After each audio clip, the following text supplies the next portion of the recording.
নানা রঙের আলো, বৈচিত্র্যময় সাজসজ্জা আর চোখ ধাঁধানো থিমে এবার উৎসবমুখর নরসিংদীর শারদীয় দুর্গাপূজা। নগরীতে প্রতি বছরের মতো এবারও সবচেয়ে বেশি আকর্ষণীয় ও ব্যতিক্রমী পূজা মণ্ডপ সাজানোর প্রতিযোগিতা হয়েছে। দর্শনার্থীদের মুগ্ধ করতে প্রধান পূজা মণ্ডপগুলোতে সাজসজ্জায় ছিল জমকালো আয়োজন। তাই তো এবছরও উৎসবের আমেজে ভেসেছে শিল্পনগরী নরসিংদী। নরসিংদীর প্রতিনিধি লক্ষণ বর্মনের তথ্য ও ভিডিও চিত্রের ডেস্ক রিপোর্ট। প্রতি বছরই নরসিংদীতে জমকালো আয়োজনে উদযাপিত হয় শারদীয় দুর্গোৎসব। এবছরও তাই চোখ ধাঁধানো সাজসজ্জা আর আলোর ঝলকানিতে উৎসবের আমেজ ছড়িয়ে পড়েছে নরসিংদীর পূজা মণ্ডপগুলোতে।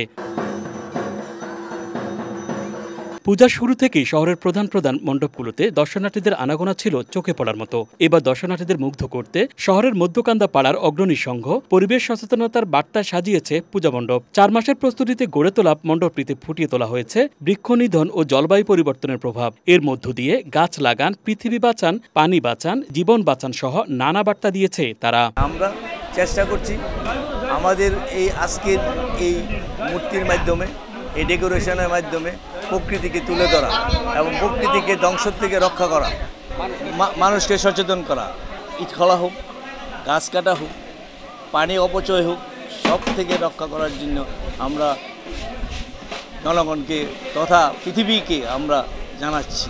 ঐতিহ্যবাহী সেবা সংঘ 90 বছরের মন্দিরে ব্যবহার করেছে গ্রামীণ ঐতিহ্যের হারিয়ে যাওয়া পাটের চট। সেখানে কারুকার্য ও কক্সির ডিজাইন মণ্ডপকে করেছে দৃষ্টিনন্দন। পুরো মণ্ডপের কারুকার্য আর আলোকসজ্জা এবং প্রতিমার সাজে ব্যবহৃত মুক্তা পুঁথি নজর কাটছে দর্শনার্থীদের। এবছরও আমরা পরিবেশ বান্ধবের উপর নির্ভর করে পাট এবং খড় এবং পুঁতি, যেটা আর্টিফিশিয়াল মুক্তা বলে, ওই মুক্তা দিয়ে আমরা সুন্দরভাবে উপস্থাপন করছি এবং দর্শকদের দৃষ্টি আকর্ষণ করতে চেষ্টা করছি। আমরা সেবা সংঘ আজকে প্রায় 90 বছর যাবৎ পূজা করতেছি। আমরা গতবারের থেকে এবছর আরও নিরাপদ মনে করতেছি। ওদের সেবা সঙ্গে কিছু হয় না, কিন্তু এবছর আরও নিরাপদ করতেছি। আর এবারের থিমটা হলো আমাদের চটের দিয়া এবং মূর্তিটা হইল মুক্তা। পরিবেশ বান্ধব, যেটা পচনশীল, সেটা হলো পাট এবং বাঁশ দিয়ে এটা সমস্ত কিছু তৈরি করা হয়েছে এবং মোড়া দিয়া তৈরি করা হয়েছে। দর্শকদের বক্তব্যের আনাগোনা গতবার চেয়ে বেশি হয়েছে। পশ্চিম কান্দাপাড়ার দেবাঙ্গন মন্দির সাজানো হয়েছে বাংলার টেরাকোটা শিল্প ও গ্রামীণ জীবনের প্রতিচ্ছবিতে। আমাদের দেবাঙ্গনের পূজা আগের থেকে অনেক সুন্দরভাবে আমরা উপস্থাপন করতেছি। আমরা ডিজাইন এবং ডেকোরেশন আগের থেকে অনেক ডেভেলপ করেছি। এবার থিম অনেক সুন্দর করেছি, যেটা আমাদের দেবাঙ্গনের একটা ঐতিহ্য আগে থেকেই আমরা করতেছি। শীতলাবাড়ি মণ্ডপটি গড়ে তোলা হয়েছে প্রাচীন রাজবাড়ির আদলে। খোলা আকাশে প্রতিদিন এখন চলছে রঙিন আলোর খেলা। আমরা শীতলাবাড়ি সব সময় চেষ্টা করি নতুন কিছু একটা ডিজাইন করার। এবারও আমরা চেষ্টা করেছি যে একটা রাজবাড়ির মাধ্যমে, যে রাজবাড়িতে যে পূজা হয়, এই একটা থিম নিয়ে। আমাদের আরেকটা থিম হলো আমরা যেমন নতুনরা সব কিছুতে নতুন আলো আলোকিত করতে চাচ্ছে, দেশ একটা পরিবর্তন এনেছে, সেদিক দিয়ে চিন্তা করে আমরাও আলুর একটা খেলা রাখতে চেষ্টা করেছি। নানা থিমের নানা আয়োজনের মণ্ডপগুলোতে দর্শনার্থীদের ছিল উপচে পড়া ভিড়। প্রতি বছরের মতো এবছরও নরসিংদীর পার্শ্ববর্তী জেলাগুলো থেকেও বিপুল সংখ্যক দর্শনার্থীদের সমাগম হয়েছে নগরীর পূজা মণ্ডপগুলোতে। নানা বয়সের মানুষ এক মণ্ডপ থেকে আরেক মণ্ডপে প্রতিমা দেখে উদযাপন করছেন তাদের এই প্রাণের উৎসব।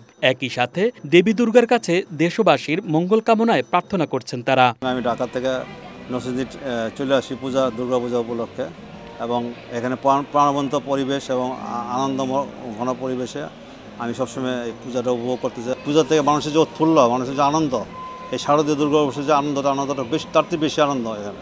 আমি রংপুর থেকে নরসিংদী আসছি শুধুমাত্র পূজা দেখার জন্য। বিভিন্ন জায়গায় দেখলাম, প্রায় 12-14টা দেখেছি পূজা।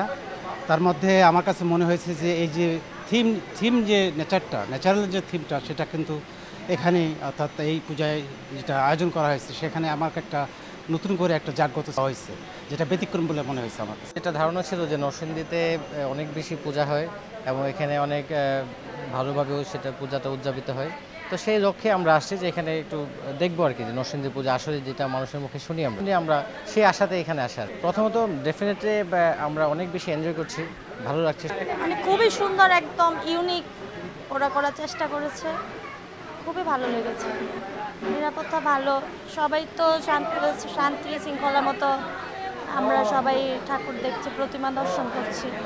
অনেক জায়গায় মণ্ডপ দেখছি, সব জায়গায় প্রতিযোগিতার মতো। এখানে এসে খোলামেলা জায়গা, খুব সুন্দর লাগছে। দর্শনীরা খুব আনন্দ পাচ্ছে এবং পূজা দেখেও আনন্দিত হচ্ছে। এদিকে পূজা নির্বিঘ্নে পালন নিশ্চিত করতে বাড়তি নিরাপত্তা ব্যবস্থা নিয়েছে পুলিশ প্রশাসন। প্রত্যেকটি মণ্ডপে আমাদের জেলা পুলিশের পক্ষ থেকে পুলিশ মোতায়েন রয়েছে, আনসার মোতায়েন আছে, আমাদের টহল আছে, প্রত্যেকটা মোড়ে মোড়ে কিন্তু চেকপোস্ট আছে, আমাদের সাদা পোশাকের লোক আছে, ডিবির টিম আছে, এছাড়া র্যাবের টহল আছে, সেনাবাহিনীর টহল আছে, জেলা প্রশাসনের সার্বিক তদারকি রয়েছে। সব মিলেমিশে আমরা এই উৎসবটাকে একটা আনন্দ এবং উৎসবমুখর পরিবেশ আমরা করতে চাই। সবাই মিলেমিশে যেন এমনভাবে এই শারদীয় দুর্গাপূজাটা উদযাপিত হয় যেন কোথাও কোনো বিশৃঙ্খলা, কোথাও কোনো ধরনের অরাজকতা বা কোনো কিছু না থাকে। এবছর নরসিংদী জেলায় মোট ৩৫১টি মণ্ডপে দুর্গাপূজা অনুষ্ঠিত হচ্ছে। ষষ্ঠী পূজা দিয়ে শুরু হয়ে আগামীকাল বিজয়া দশমীর মধ্য দিয়ে শেষ হবে হিন্দু ধর্মাবলম্বীদের সবচেয়ে বড় এই উৎসব। Dhaka express, desk report.